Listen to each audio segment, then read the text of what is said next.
Daniel drove home slowly. Margaret was standing in the yard when he arrived, waiting. Her jaw clicked when she saw him. She shuffled forward, then came the sound, a long thunderous blast. The smell hit him immediately. Daniel covered his face. Even now, Daniel understood the rules. He could not kill her. That would be murder of a protected, infected person. But if she died accidentally, then the marriage would finally end. So Daniel started arranging accidents. First, he tried the hospital. Margaret wandered through the emergency room doors while Daniel sat pretending to read a magazine. The waiting room froze. Then Margaret released a long echoing fart that spread across the room like chemical warfare. A child started crying. A nurse gagged. Margaret lunged at Daniel. Security guards tackled her. She bit one of them. Daniel sighed. That was not going to count as an accident. Next, he tried the grocery store. Lots of slippery floors, heavy shelves, plenty of possibilities. Margaret followed him down aisle 6. The smell arrived before she did. Then the sound. One old woman dropped a jar of pickles. Daniel moved near a tall stack of canned beans. If Margaret bumped the shelf, perfect accident. She lunged, slipped on a pickle. The shelf wobbled violently. Daniel held his breath. The cans rattled. Then the shelf stabilized. Margaret stood up again and bit the shopping cart.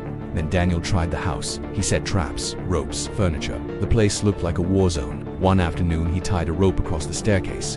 If she tripped, perfect accident. Margaret shuffled toward him. The smell arrived first, then the sound. Daniel stepped back.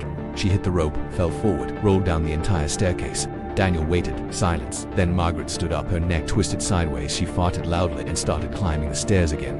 Eventually, Daniel stopped trying. Nothing worked. Margaret simply refused to die properly. So Daniel did the only thing left. He ran. He burst out the front door and sprinted down the driveway.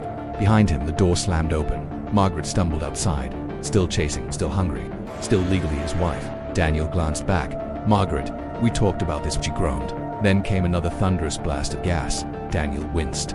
Even now above them, an airplane crossed the sky. Neither of them noticed. Inside the aircraft, passengers finished drinks and flushed the tiny bathroom. High above the neighborhood, something shook loose. A frozen block of airplane toilet waste broke free and began falling fast. Daniel reached the street. Margaret stepped off the curb after him. The sky whistled. Daniel looked up. What the frozen block slammed into Margaret's head. A wet, thunderous crack echoed down the street. Margaret dropped instantly, flat on the pavement, very still, very finally, dead again.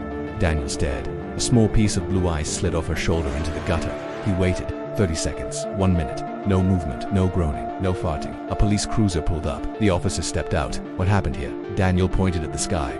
It fell out of an airplane. The officer blinked, looked at Margaret, then nodded.